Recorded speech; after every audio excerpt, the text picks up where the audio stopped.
Hello दोस्तों, welcome. आज ना हम केमिस्ट्री के एक ऐसे टॉपिक को मास्टर करने वाले हैं जो बिल्कुल फाउंडेशन है, मेटल्स और नॉन मेटल्स। चाहे आप एग्जाम के लिए पढ़ रहे हो या बस ऐसे ही कुछ नया सीखना चाहते हो, ट्रस्ट मी, इस गाइड के बाद आपके सारे डाउट्स क्लियर हो जाएंगे। हाँ, मानती हूँ ये टॉपिक थोड़ा सा कॉम्प्लेक्स लगता है।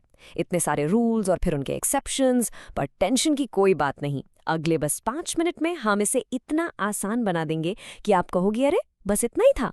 तो रेडी हो, चलिए शुरू करते हैं। तो ये रहा हमारा आज का रोड मैप। सबसे पहले बेसिक से स्टार्ट करेंगे कि एलिमेंट्स क्या हैं। फिर मेटल्स और नॉन मेटल्स की प्रॉपर्टीज का शोडाउन होगा। उसके बाद मेरा favourite section, the rule breakers, जो एग्जाम में सबसे ज़्यादा पूछे जाते हैं। फिर हम रिएक्टिविटी सीरीज, ओर से एलॉय तक का सफ़र, और एंड में एक रैपिड फायर राउंड खेलेंगे जो एग्जाम के लिए बिल्कुल जैकपॉट है। चलिए शुरू करते हैं सेक्शन 1 से। सबसे पहले फाउंडेशन को अच्छे से समझते हैं। आखिर ये एलिमेंट्स यानी तत्व है क्या, और हम इन्हें क्लासिफाई करते कैसे हैं? बिल्कुल बेसिक से शुरू करते हैं। देखिए, आमतौर पर हम सभी एलिमेंट्स को 3 टीम्स में बांट सकते हैं, और ये डिवीजन इस बात पर डिपेंड करता है कि वो इलेक्ट्रॉन्स के साथ क्या करते हैं। जो मेटल्स हैं वो थोड़े जेनरस होते हैं, वो इलेक्ट्रॉन्स डोनेट करते हैं। जो नॉन मेटल्स हैं वो इलेक्ट्रॉन्स एक्सेप्ट करना पसंद करते हैं। और मेटलॉइड्स वो बीच वाले हैं, कभी इधर कभी उधर, दोनों की प्रॉपर्टीज दिखाते हैं। सिंपल है ना? ओके, अब आते हैं मेन इवेंट पर। Section 2, the show down, metals versus non metals. इनके बीच आखिर बेसिक डिफरेंसेस क्या हैं? चलिए इनकी फिजिकल प्रॉपर्टीज को आमने सामने रखकर देखते हैं। जरा इस टेबल पर नजर डालिए। देखिए, मेटल्स ज्यादातर सॉलिड होते हैं, उनमें एक चमक होती है जिसे हम लस्टर कहते हैं, और ये हीट और इलेक्ट्रिसिटी के सुपर कंडक्टर्स होते हैं। पर इनकी दो सबसे खास प्रॉपर्टीज हैं, मिलिएबिलिटी और डक्टिलिटी।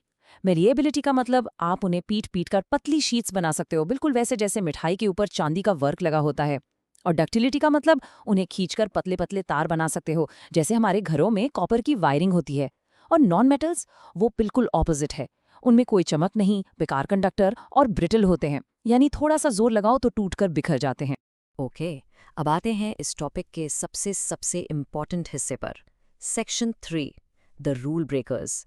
पता है, यही वो एक्सेप्शंस हैं जो एग्जामिनर के फेवरेट होते हैं। सवाल यहीं से बनते हैं, तो इस पर एक्स्ट्रा ध्यान देना है। चलिए देखते हैं कौन कौन है ये रूल तोड़ने वाले। ये पॉइंट्स तो आपको बिल्कुल रट लेने हैं। सोच के देखिए, मर्क्यूरी एक मेटल है पर रूम टेम्परेचर पर लिक्विड। अजीब है ना? वैसे ही ब्रोमीन एक नॉन मेटल है जो लिक्विड है। फिर आते हैं सोडियम और पोटेशियम। ये ऐसे मेटल्स हैं जिन्हें आप बटर की तरह चाकू से काट सकते हैं। और हमने कहा था नॉन मेटल्स डल होते हैं, लेकिन आयोडीन और ग्रेफाइट में तो चमक होती है।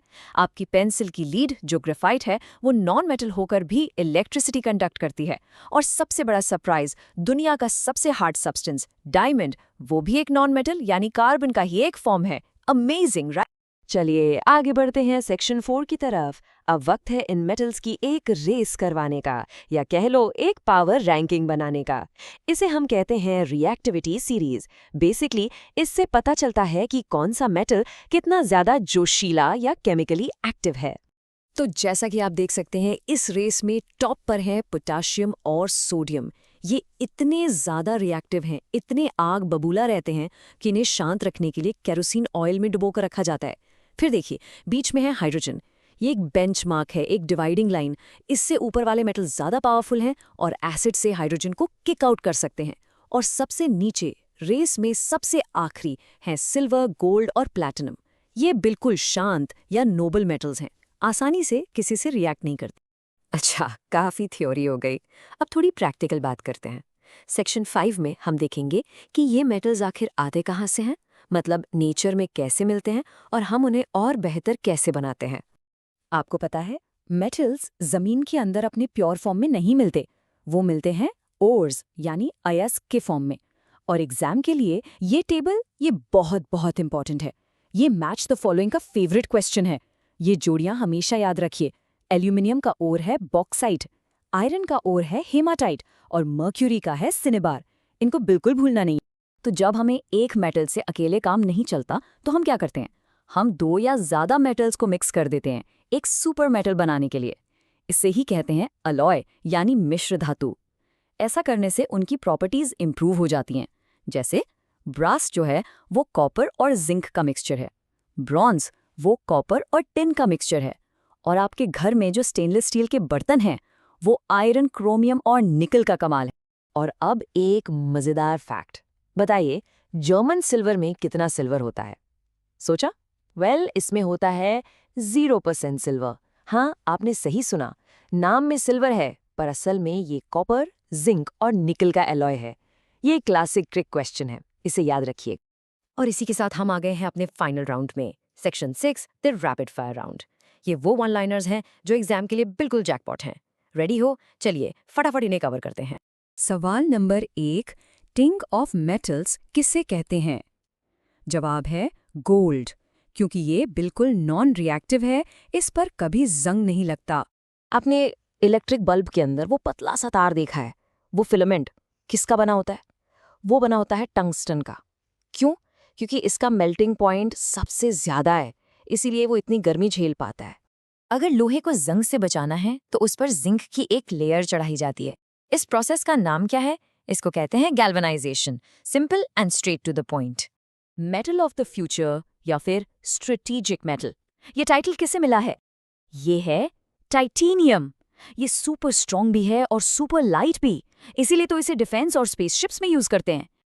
अच्छा, इस एक्सप्लेनर को खत्म करने से पहले एक आखिरी सवाल आपके लिए। हम सबको पता है कि लोहे पर जंग लगता है, पर क्या आपने कभी सोचा है कि जंग लगने के बाद लोहे का वजन बढ़ता है या कम होता है? सरप्राइज, उसका वजन बढ़ जाता है। अब सोचिए ऐसा क्यों होता है? छोटा सा हिंट देता हूं, जब जंग लगता है तो हवा से ऑक्सीजन आकर उससे जुड़ जाती है। तो दोस्तों, ये था हमारा quick and easy explainer metals और नॉन मेटल्स पर। आई होप अब ये टॉपिक आपके लिए बिल्कुल क्रिस्टल क्लियर हो गया होगा। अगर आप ऐसे ही मुश्किल टॉपिक्स को आसान तरीके से समझना चाहते हैं तो सब्सक्राइब करना मत भूलिएगा। मिलते हैं अगले एक्सप्लेनर में। Thank you.